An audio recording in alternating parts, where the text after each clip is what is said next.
नमस्कार सर, एक बार फिर आपका हार्दिक अभिनंदन अपने यूट्यूब चैनल देसी फार्मर के अंदर। जय गौ माता। जय गौ माता।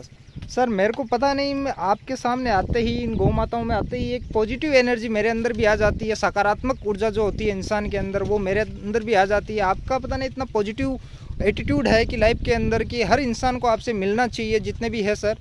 पर सर ये मेरा सेगमेंट अलग रहेगा। जैसे आज आपको पता है जो डेयरी फार्मर्स है उनकी रीढ़ की हड्डी टूट रही है, इतनी महामारी फैल रही है जिसका कोई निजाज नहीं है।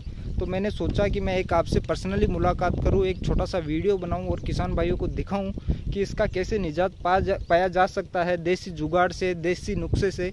तो आप थोड़ा सा इस बीमारी के बारे में बताइए कि इसके क्या लक्षण हैं, ये कैसे फैलती है, कब से आ रही है और इसका अपन कैसे ट्रीटमेंट कर सकते हैं सर।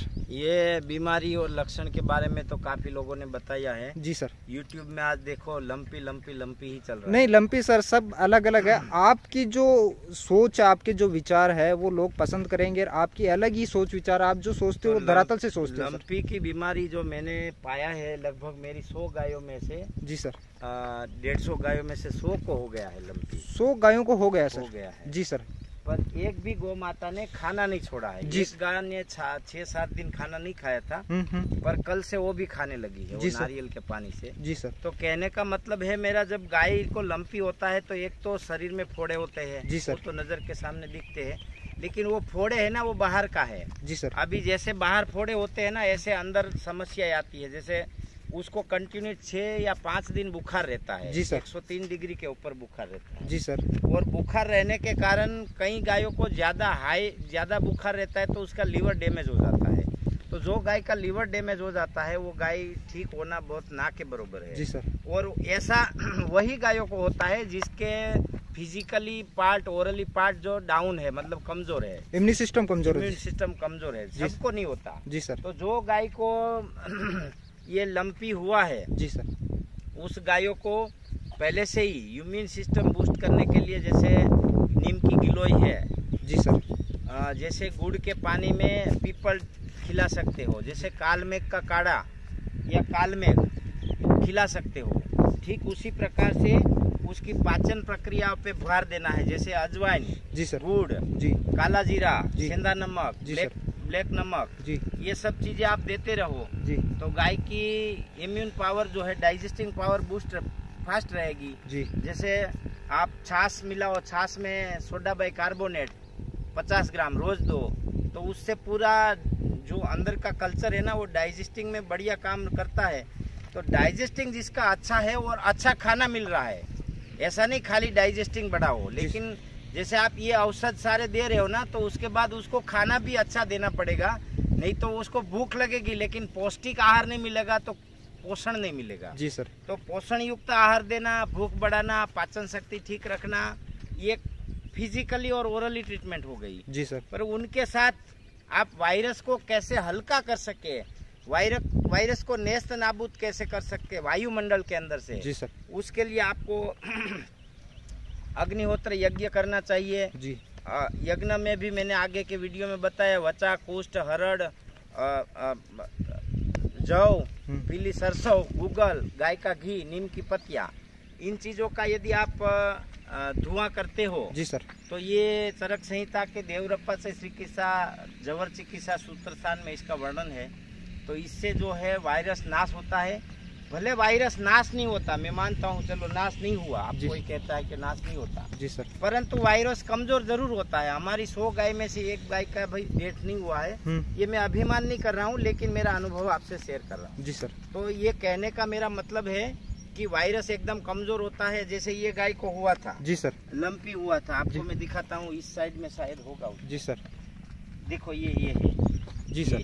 जी सर, ये लंपी का ही है, ये निशान है उसका। पूरा ये पग सूजन हो गया था जी, पर ऐसे एक दो फोड़े होके गाय सब ठीक हो गई जी सर। ज्यादा कोई परेशानी नहीं हुई। कुछ 1-2 गायों को हुई परेशानी, उसमें हमें ज्यादा ट्रीट करना पड़ा, लेकिन जो गाय मर रही है, ये कमजोर गाय मर रही है, जो जिसका कुपोषण का शिकार है वो मर रही है, कोई ट्रीटमेंट नहीं होने के कारण मर रही है। और कुछ तो मीडिया जो है ऐसा हाव बना रहे हैं मेडिकल बेचने के लिए जी सर। ये भी है, जैसे कोरोना काल में अपने रेमडेसिविर हम लोगों को 600 रुपये का रेमडेसिविर लोगों को 50-50 हजार में मिल रहा था। जी सर।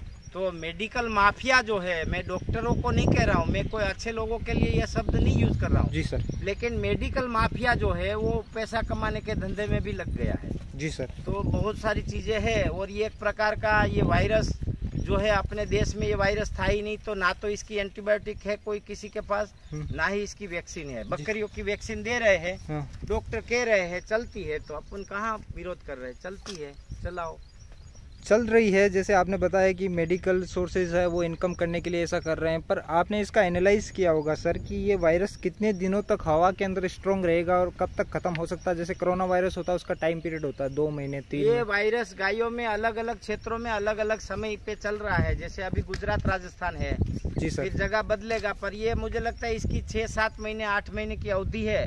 जैसे धूप निकलेगी तुरंत वायरस शांत हो जाएगा, कम हो जाएगा, क्योंकि गर्मी धूप हवा में वायरस के जीवाणु जो है आगे पीछे नहीं जा सकते, ट्रांसफर नहीं हो सकते। जी।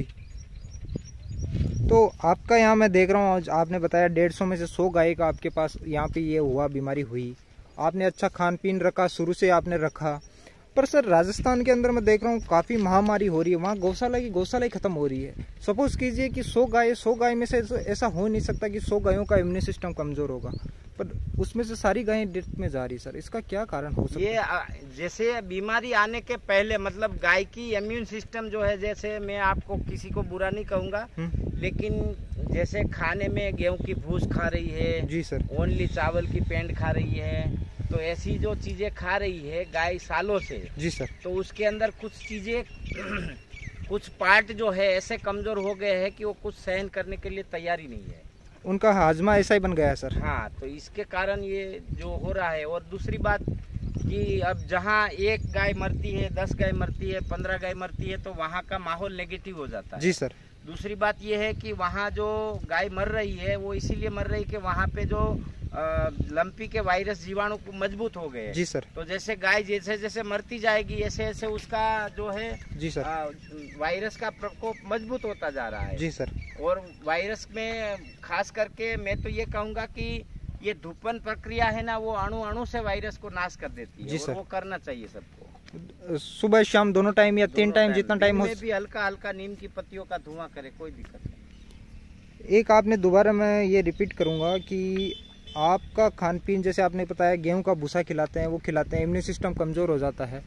आप क्या प्रिकॉशन करते हो, आप क्या ऐसा खाना खिलाते हो कि उनका शुरू से ही इम्यून सिस्टम स्ट्रॉन्ग रहता है? सारे किसान भाई तो कॉपी नहीं कर सकते, पर मोटा मोटी 1-2 आप बता सकते हैं ऐसी सामग्री। हाँ, देखो देश भर में अलग अलग क्षेत्रों में अलग अलग खाना पाया जाता है। हाँ। और अलग अलग चीज़ें न्यूट्रिशन वाली हर जगह पे होती है। जैसे हमारे गुजरात में सूखी ज्वार जो है बिना दाना लिए जो तैयार होती है, दाना लेने की फ्लावरिंग अवस्था में जिसको सुखाते हैं, वो ज्वार जो है वो श्रेष्ठ और बेस्ट मानी जाती है।